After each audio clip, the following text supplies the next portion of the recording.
The Vatican awoke that morning in an unusual silence, unlike the liturgical hush of prayer days. The first light of dawn filtered through the mosaic-decorated windows, yet the sun's warmth felt faint, almost timid. The cypresses lining the avenues were mute, and even the fountain's murmur seemed to hold its breath. In the corridors of the Apostolic Palace, the heart of Christianity's oldest institution, their pulse beat uncertainly. Pope Francis was about to cross the threshold of eternity. His breaths, once deep and steady, had grown thin. His voice, which had comforted nations and spiritual leaders, was reduced to a thread of sound. His hands, usually firm in giving blessings, trembled on the bed's pristine linen. But despite his weakened body, his spirit remained watchful.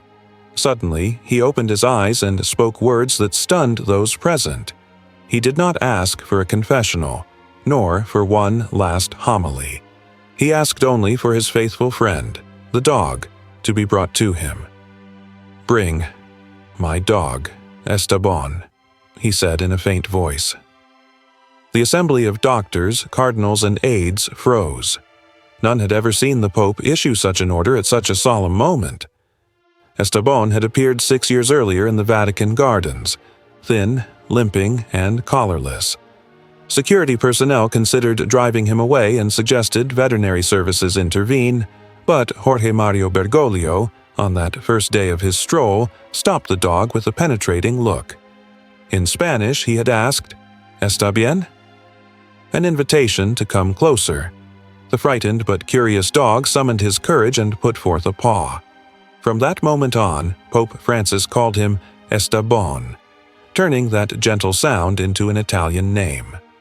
The first question he addressed to the suffering puppy was precisely, "Are you well?" And in those two words an unbreakable bond was born.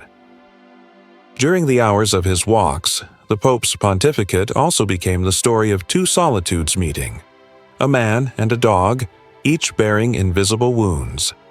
Esteban, with his thick, honey-colored coat, became the silent presence beside the successor of Peter. No official photos, no media campaigns. Their relationship remained a secret kept among the olive trees and the ancient stone paths. Each morning, before receiving ambassadors and the faithful, Francis would descend to the inner courtyard. Esteban awaited him beneath the canopy of a centuries-old olive tree, as if he understood the importance of their daily encounter. The dog never barked, never sought grand displays of affection. He simply sat at the Pope's side in silence, his gaze fixed on the man who had saved his life. Between those two spirits, a dialogue of gestures and glances unfolded. The Pope would stroke his smooth coat and draw a deeper breath. Esteban, in return, offered unconditional companionship, a silent refuge in dark hours. When Bergoglio announced bold reforms or faced international crises, during sleepless nights he always returned to that courtyard, knowing he would find comfort in the reassuring muzzle of his companion. The final days, however, had taken on a hue of sadness. The Pope, consumed by pains that nothing could ease, watched the palace corridors turn into a gilded prison. The doctors, worried, administered ever stronger medications. In the silence of his chamber, Francis recalled the hands of the dispossessed he had met, the children cast aside by wealthy societies, but most of all, the dog who looked at him with judgment-free eyes. Esteban still slept in the garden, beneath that very olive tree. But the news of the papal request had upended every protocol. While the cardinals debated, Esteban remained unaware of the urgency of the moment, curled up on the moss among the gnarled roots. When the guards cleared a path to the courtyard, Esteban awoke. The crash of the door opening made him leap to his feet. A solemn silence accompanied his advance. He neither hesitated nor faltered, as if guided by an inner summons. He ran over millennia-old cobbles, across the cloister, through frescoed halls, until he stood before the place of the last breath. Inside, Francis lay prostrate, his features sharpened by suffering. Yet his eyes lit up when they saw Esteban approach, and a faint smile played on the lips of the dying man. That presence, simple yet so powerful, seemed to have stopped time. The old dog placed a paw on the edge of the bed, as if to say, "I'm here." The Pope reached out his hand, and Esteban's muzzle pressed against it, seeking the warmth of a familiar touch. There were no words in that gesture, only an unspoken promise to stay until the end. Bergoglio closed his eyes and, with his final breath, spoke a single wish. "Do not let him return to the streets. Promise me he will always have a home." A figure behind the curtain stepped forward, voice breaking, "We promise, Holy Father." And moments later, his heart stilled. Mourning swept the world. Newscasts, social media, capitals in grief. But in St. Peter's Square, among flags at half-mast and muted bells, there was an absence and a presence. The absence was the Holy Father. The presence was a dog lying curled beside the empty bed, refusing food, wanting nothing but that man's closeness. The cardinals, moved, let Esteban remain there for hours, wondering how one could soothe the pain of an animal that had loved without ever asking anything in return. When the cherrywood casket was lowered into the Vatican crypt, it was he who stepped forward, following the silent cortege. No one guided him, no one compelled him. Esteban walked with the calm of one on a single mission, to carry the memory of a faithful friend. On the faces of those who watched, there was the certainty that this was the most eloquent tribute. The next day, the Vatican gardens regained their usual tranquility. Pilgrims returned to stroll among the roses, unaware of the silent story that had broken a dog's heart. But beside the olive tree, under its canopy of leaves, Esteban continued to keep vigil. The guardians of memory, bishops and aides, had prepared a small bed of blankets, and one of them had taken care to fill a bowl with fresh water. No one dared to come too close. Pain, even in animals, demands respect.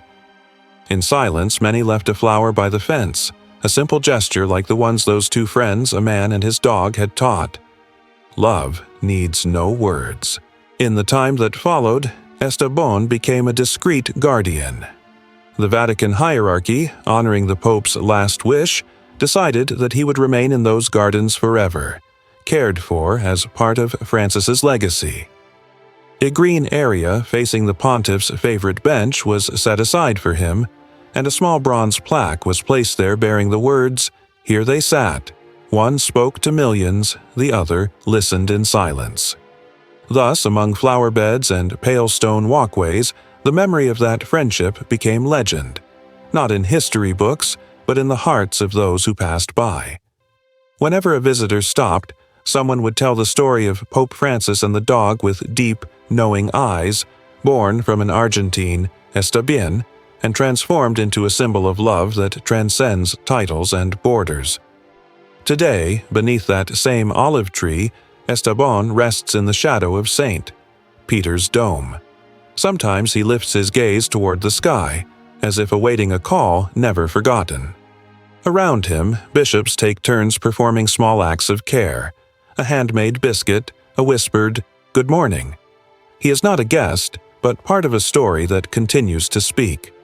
In a world crowded with words and proclamations, the clearest message came from a dying man and his dog, the silent keeper of every emotion. Esteban remains there to testify that true power lies in loyalty and the simplicity of an affectionate gesture. And anyone strolling beneath the cypresses might still hear him ask, "Are you well?" A question containing all the tenderness of a bond without end.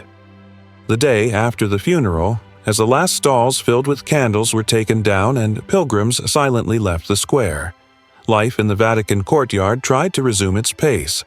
But for Esteban, nothing would ever be the same. His walking companion was no longer by his side. The Vatican gates opened each morning with the same calm, but he stayed curled beneath the olive tree as if waiting for a return. It was the bishops themselves who realized that this dog could not be left in uncertainty. Monsignor De Luca, the master of ceremonies, arranged for a soft blanket to be placed at the tree's base. Monseigneur Dubois filled his bowl with kibble chosen by a trusted veterinarian, and Sister Teresa, with a gentle touch, stroked Esteban's head, whispering that he was now an integral member of their family of faith. If you enjoyed this story, leave a like and subscribe to the channel so you won't miss other videos like this. Share your thoughts in the comments. We're curious to know what you think. See you soon. Amen for Pope Francis in the comments.